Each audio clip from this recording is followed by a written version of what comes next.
So, throughout Augustine's Confessions, he struggles with wanting both bodily pleasure and spiritual pleasure, and he can't have these two things at the same time.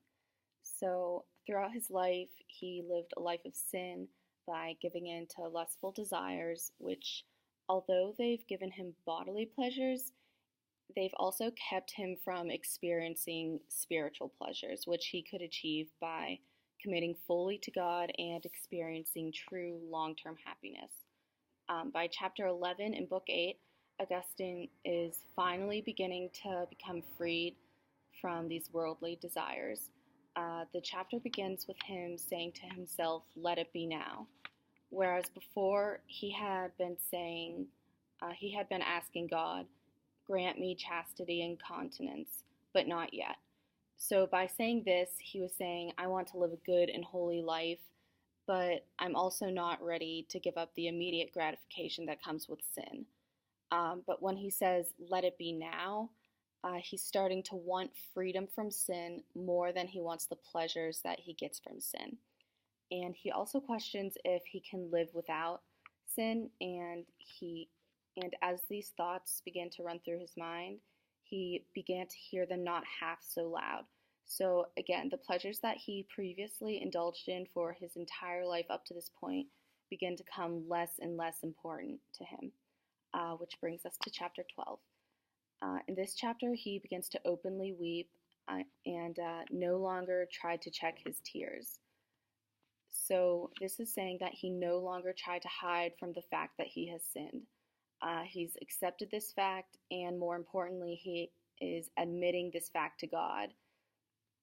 So at this point, he's ready for conversion because he wants freedom from sin, and he has admitted that he has sinned. So he's ready to commit fully to God and leave his life of sin behind, which is what he decides to do by the end of chapter 12. So how can all of this help addicts?